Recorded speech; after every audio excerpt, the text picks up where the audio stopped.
A top 10 school in Kottivakkam, Chennai, Manthan Vidyashram. For admissions, contact 99419 11159. Telangana முன்னாள் முதலமைச்சர் சந்திரசேகர ராவின் மகள் கவிதாவை அமலாக்கத்துறை நேற்று கைது செய்தது. எந்த வழக்கில் கைது நடவடிக்கை எடுக்கப்பட்டுள்ளது?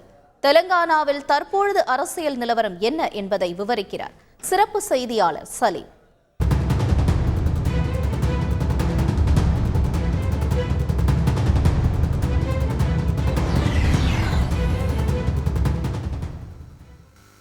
தெலங்கானா அரசியல் களம் பரபரப்பாக இருக்கிறது. காரணம், முன்னாள் முதலமைச்சர் சந்திரசேகர் ராவ் அவர்களின் மகள் கவிதா அமலாக்கத்துறையால் கைது செய்யப்பட்டிருக்கிறார். அதிர்கிறது தெலுங்கானா அரசியல் களம். சரி, இது என்ன வழக்கு அப்படின்னு சொல்லி பார்க்கறதுக்கு முன்னாடி அந்த நேரத்தில் காட்சிகள் எப்படி இருந்தது அப்படின்னா, ஒரு பக்கம் காங்கிரஸ் ஆட்சி அமைந்து 100வது நாளை காங்கிரஸ் கொண்டாடி கொண்டிருக்கிறது. இன்னொரு புறம் பாஜக சார்பாக நரேந்திர மோடி அவர்கள் ஹைதராபாத்தில் பேரணி நடத்தி கொண்டிருக்கிறார் சாலை மார்க்கமாக. இன்னொரு புறம் கவிதா கைது செய்யப்படுகிறார். அந்த கைது செய்யப்பட்ட காட்சிகளை முதலில் பார்த்து விடுவோம்.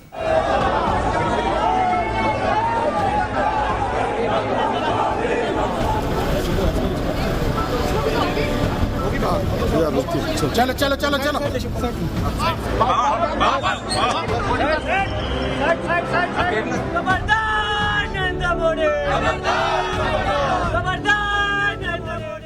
எந்த வழக்கில் கைது செய்யப்பட்டிருக்கிறார் என்றால், டெல்லி மதுபான கொள்கை முறைகேடு வழக்கு. ஏற்கனவே டெல்லியினுடைய துணை முதலமைச்சர் மனிஷ் சிசோடியா இந்த வழக்கில் கைது செய்யப்பட்டிருப்பது குறிப்பிடத்தக்கது. சரி, அந்த வழக்கு என்ன சொல்கிறது என்றால், அரவிந்த் கெஜ்ரிவால் அவர் முதலமைச்சராக இருக்கும் பொழுது ஏற்கனவே இருந்த மதுபான கொள்கைக்கு மாற்றாக புதிய மதுபான கொள்கை ஒன்றை கொண்டு வருகிறார். இதில் அவர் மீது வைக்கப்பட்டிருக்கும் குற்றச்சாட்டு என்ன அப்படின்னா, தனியாருக்கு அதிக சலுகைகள் வழங்கி அதில் லஞ்சம் பெற்றதாக குற்றச்சாட்டுகள் முன்வைக்கப்பட்டன. இந்த வழக்குகளை சிபிஐயும் விசாரிக்கிறது, அமலாக்கத்துறையும் விசாரிக்கிறது. இந்த விசாரணையை அடுத்து நிறைய கைது நடவடிக்கைகள் நடந்தது. அதில் லேட்டஸ்ட் அப்படின்னு சொல்லி நாம் சொல்லணும்னா கவிதா அவர்களுடைய கைது சொல்லலாம். கவிதாவுக்கு 46 வயதாகிறது. சந்திரசேகர் ராவ் அவர்களின் மகள். அமெரிக்காவில் சாஃப்ட்வேர் இன்ஜினியராக இருந்தாங்க.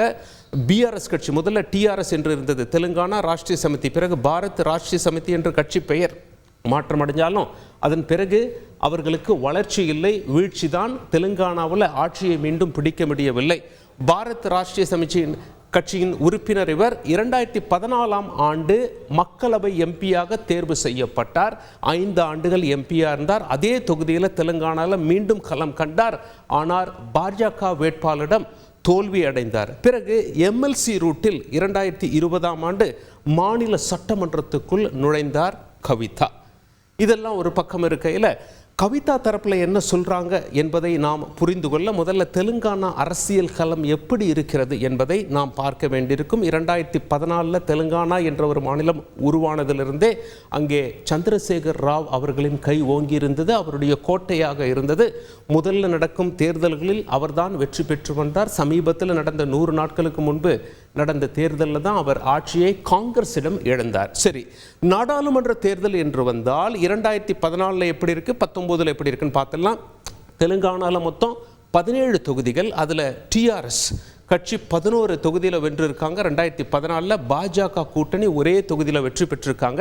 காட்சி 5 ஆண்டுகளில் எப்படி மாறுதுன்னு பாருங்க. டிஆர்எஸ் 2ஐ இழந்து விட்டார், 9ஆக இருக்கிறது.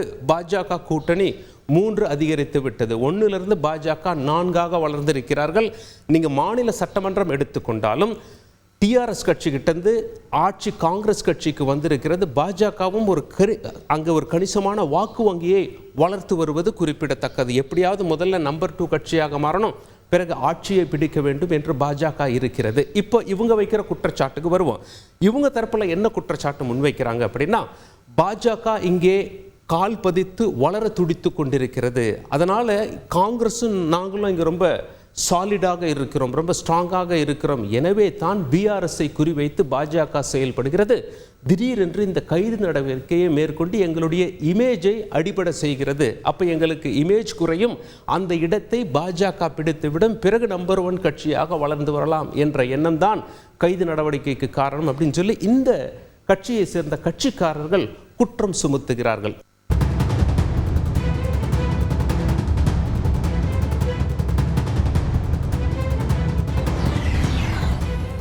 A top 10 school in Kotivakkam, Chennai, Manthan Vidyashram. For admissions, contact 9941911159.